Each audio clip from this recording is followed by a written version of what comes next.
உறக்கத்திலே வருவதல்ல கனவு,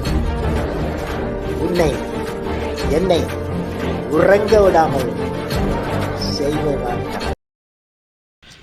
சைட்டை வந்து இது ஃபைனலாக வந்து நம்ம வந்து மேலே கைப்பிடி சுவர் தான் கட்டுறோம். ஸோ எல்லா வீட்டுக்குமே வந்து 7 அடி முடிச்சுட்டு அடுத்தது மோல்டிங் வந்து 10 நிறுத்திடுறீங்க. அதுக்கு மேலே பிறகு வந்து சிங்கிள் பிறகு ஒத்த வயல் வச்சு ஓட்டுறீங்க. ஆனால் அது எல்லாம் கரெக்டாக வருமானது இல்லை. கைப்பிடி சுவரோட கீழே இருந்து மேலே வரைக்கும் வர்ற வீடு இது வந்து ஒரு தனி அழகாக தான் இருக்கும். ஸோ ஒரே டிசைனில் வந்து ஒரு மாதிரியாக ஒரு டிஃப்ரெண்ட்டான ஒரு இதில் இருக்கும். இப்போ அதெல்லாம் பண்ணிகிட்ருக்கோம் பாருங்கள். மோஸ்ட்டாக போட்ட வீடியோவில் இது வந்து மேலே வரைக்கும் பேராபட் வரைக்கும் கட்டின வீடு இது.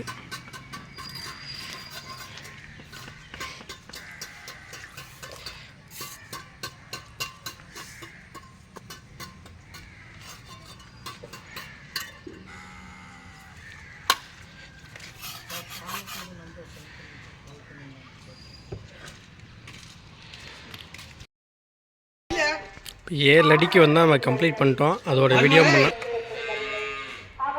இதுக்கு மேலே 10 அடியும் முடிஞ்சு நமக்கு வந்து மேலே வந்து கைப்பிடி சுவர் தான் போயிட்டுருக்கு. ஒரே கல்லில் வந்து ஒரே மாதிரி கட்டி நல்லா இருக்குது. ஸோ ஃபஸ்ட்டு வீடியோ இது.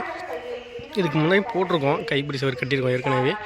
அது நிறையா அந்த அளவுக்கு வந்து உங்களுக்கு கிளியராக வந்திருக்காது. ஸோ இது வந்து தான் பார்த்திங்கன்னா வந்து ஃபுல்லாக வந்து முடிக்கிறோம் கம்ப்ளீட் ஒரே கல்லில் வந்து. மேலே வந்து நிறைய பேர் வந்து இன்டர்னல் வந்து 10 அடிக்கு வந்து இந்த பிரிக் யூஸ் பண்ணிட்டு மேலே வந்து கைப்பிடி சுவர் கட்டிடுறீங்களா, அது வந்து உங்களுக்கு வந்து தனிப்பட்ட முறையில் இருக்கும். இது வந்து ஒரே லெவலில் இருக்கிற மாதிரி இருக்குது பாருங்கள். பார்க்குறதுக்கு ஒரு வித்தியாசமாக அழகாக இருக்குது. கீழே பார்த்திங்கன்னா ஃபினிஷிங் எல்லாமே நம்ம கீழே பெயிண்டிங் ஒர்க்கோட உள்ள எல்லாமே முடிஞ்சிருச்சு. வந்து மேலே தான் வயசான காலத்துலேயும் வந்து கல்லை தூக்கி மேலே ஏற்றுறாரு பார்த்தீங்களா. ஸோ கிரேடுன்னு தான் சொல்லுவோம். அந்த வயசுலேயும் வந்து ரொம்பவும் கிரேட்டான நல்லா பேசுகிறாரு. ரொம்பவும் ஒரு யதார்த்தமாக தான் பேசுவார். நம்மலாம் சின்ன பசங்க தான் நம்ம எல்லாருமே வந்து. ஆனால் அடி நம்மளுடைய குழந்தைங்களை எப்படி கூப்பிடுவோம் அந்த மாதிரி தான் வந்து நம்ம நடந்துக்கிறாரு.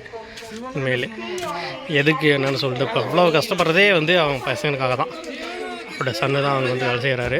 ஸோ அவரும் சரி இவரும் சரி எல்லாமே வந்து கேட்டுன்னு தான் சொல்லலாம். இந்த வயசுலேயும் வந்து இவ்வளோ கஷ்டப்படுறாரு பார்த்தீங்களா.